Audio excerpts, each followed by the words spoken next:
Bismillahirrahmanirrahim. Assalamualaikum warahmatullahi wabarakatuh. Al-Kisah, di sudut pasar kota Madinah Al-Munawwaroh ada seorang pengemis Yahudi buta yang setiap harinya ia selalu berkata kepada orang yang berada di sekitarnya, "Wahai saudaraku, jangan kau dekati Muhammad. Dia itu orang gila, dia itu penipu, dia itu pembohong, dia itu tukang sihir. Jika kalian mendekatinya, maka kalian akan dipengaruhi oleh sihirnya." Tetapi pada suatu saat, Baginda mendatangi si pengemis Yahudi buta itu dengan membawakan sebungkus makanan. Lalu kemudian Baginda pun menyuapinya. Si pengemis itu berkata, "Wahai pemuda, siapakah engkau? Engkau begitu mulia. Sebelumnya, belum pernah ada orang yang datang kepadaku kemudian menyuapiku. Duduklah sebentar untuk berbincang denganku." Tanpa berpikir panjang, Baginda pun duduk di samping si pengemis Yahudi buta itu. Si pengemis itu berkata, "Wahai pemuda, kedengarannya Muhammad telah berhasil mempengaruhi orang-orang dengan sihirnya agar mengikuti ajaran sesatnya." Baginda Nabi Muhammad hanya mengiyakan saja.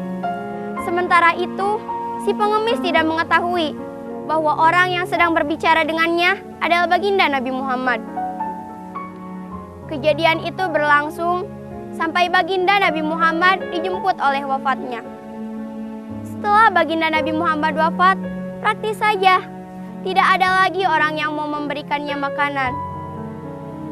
Pada suatu saat, setelah Baginda Nabi Muhammad wafat, Abu Bakar berkunjung ke rumah putrinya, yaitu Aisyah, yang tak lain dan tak bukan adalah istri dari Baginda Nabi Muhammad.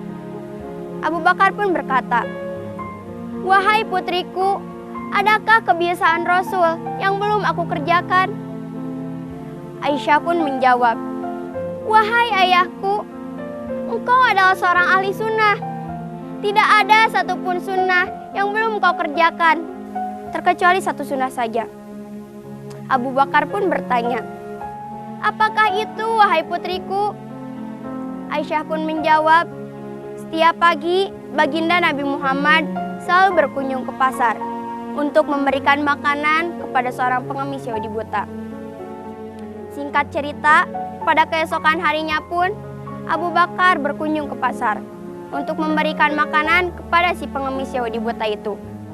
Setelah ia bertemu, kemudian ia menyuapinya.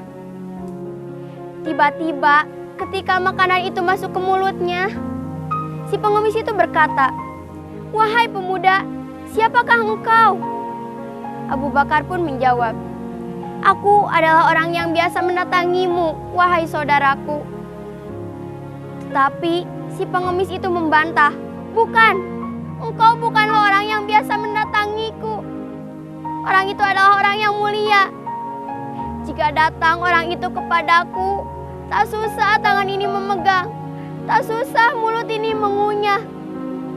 Orang yang datang kepadaku selalu menyuapiku.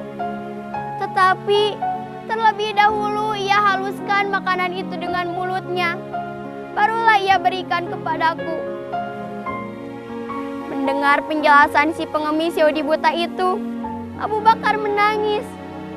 Kemudian ia berkata, "Ya, aku memanglah bukan orang yang biasa mendatangimu. Orang itu telah tiada. Orang yang mulia itu telah wafat. Ia adalah Baginda Nabi Muhammad Sallallahu Alaihi Wasallam." Si pengemis itu merasa kaget. Kemudian ia berkata, "Benarkah dengan apa yang kau katakan, wahai pemuda? Jika benar seperti itu, aku begitu malu kepadanya. Setiap hari aku selalu menghina Muhammad. Aku selalu mencacinya. Aku selalu memakinya. Tetapi ia tidak pernah memarahiku sedikit pun. Bahkan aku selalu berpesan kepadanya agar tidak mendekati orang yang bernama Muhammad." Kemudian Si pengemis itu berkata kepada Abu Bakar, "Wahai pemuda, beritahukanlah kepadaku bagaimana caranya agar aku dapat menebus semua salahku kepada Muhammad." Dengan tuntunan Abu Bakar, si pengemis Yahudi buta itu pun mengucapkan 2 kalimat syahadat. Dan ia pun menyatakan diri bahwa ia telah masuk ke dalam Islam. Assalamualaikum warahmatullahi wabarakatuh. Assalamualaikum warahmatullahi wabarakatuh. Menyimak uraian dari yang disampaikan oleh Ananda Santi tadi tentang pengemis buta yang begitu mencaci Rasulullah. Uraian tersebut bisa kita ambil kesimpulannya bahwa jangan henti-hentinya untuk menebar kasih sayang dan kecintaan terhadap siapapun, bahkan terhadap Yahudi. Seperti contohnya Nabi Muhammad SAW begitu tekun, begitu ikhlasnya memberikan makan kepada Yahudi yang buta itu. Padahal beliau tidak tahu kalau yang memberi makan itu adalah Nabi besar Muhammad SAW. Oleh sebab itu, keteladanan yang mesti kita petik dari uraian tadi bahwa Nabi besar Muhammad adalah merupakan panutan, junjunan, dan contoh buat kita semua. Tebarkan dan tebarkan selalu kasih sayang terhadap sesama umat, karena itu merupakan tugas dan kewajiban kita di muka bumi ini sampai ajal menjelang. Billahi taufiq wal hidayah. Wassalamualaikum warahmatullahi wabarakatuh.